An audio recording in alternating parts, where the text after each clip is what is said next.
Hello, my name's Jasmine Cunningham, and the project I've been working on is my music magazine. The genre of music that I chose and I'll be focusing on is pop/punk rock, and I'll be talking about the planning stage of this project. First, it began with doing the drawn drafts. What this involved is using a template. Draw out the layout of which two different layouts of which I could then use to make my final pieces.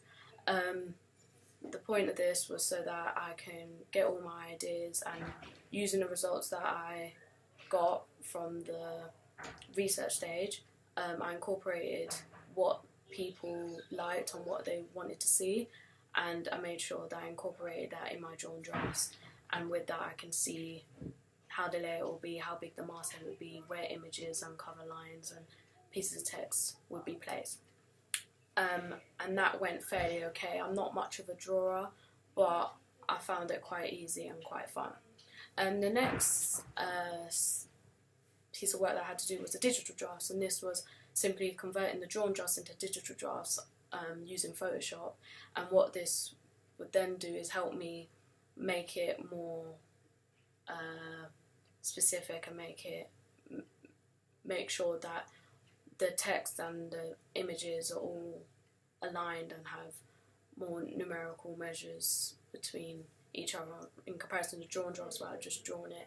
The digital drafts made it look much more professional. When it comes to me producing my final products, I could then easily just use those digital drafts to then bring my magazine to life.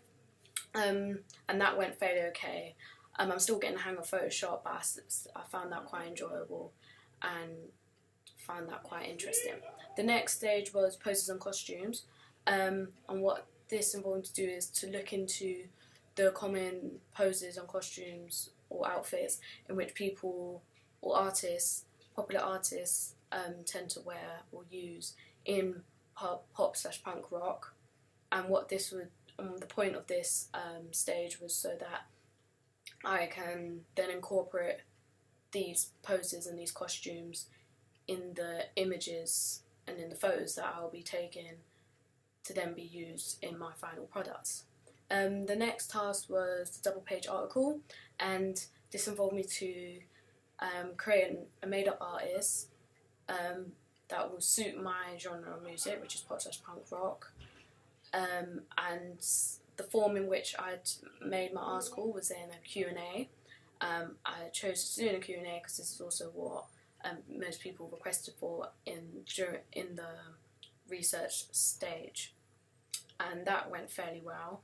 I have quite a broad imagination, and I know the stories of many artists that I enjoy listening to, so I tried to base it around common life stories in which those artists go through. The next task was content analysis, and this involved me to come up with the cover lines for the front cover, regulars which will feature in every issue of my magazine, and the features which would also be present on my contents page. And this involves coming up with many different titles for different articles which would exist in my magazine, and I found this fairly easy. I did use other rock magazine contents page examples to help get some inspiration on the titles that I could use. The next task was the camera techniques video. This video simply involved us using the camera to demonstrate the different shots and angles one could use for one's photos or in film, and that went fairly well. That task helped me understand the different shots and angles much easier, as it was a practical activity and it was quite fun. The final task was the photography shoots. We were required to do an off-site photo shoot and an on-site photo shoot. My off-site photo shoot I found fairly difficult but quite fun.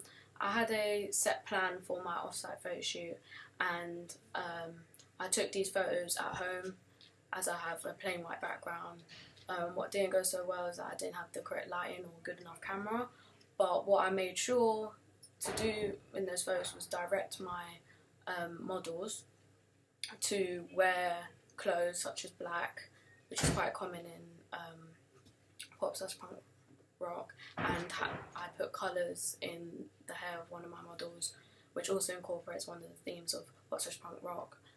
So I ensured that I made it look suitable for the genre, even though the pictures, well, the photos wasn't the best quality.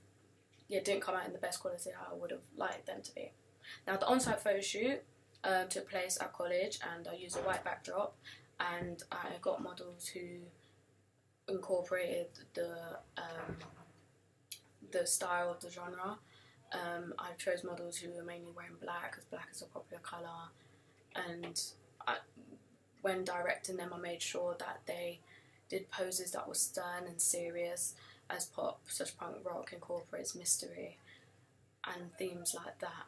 I found that quite easy and quite fun, and I got quite experimental and got the models to do many different poses and use many different props like drumsticks and even a fire extinguisher, so I found that quite fun, quite easy to do.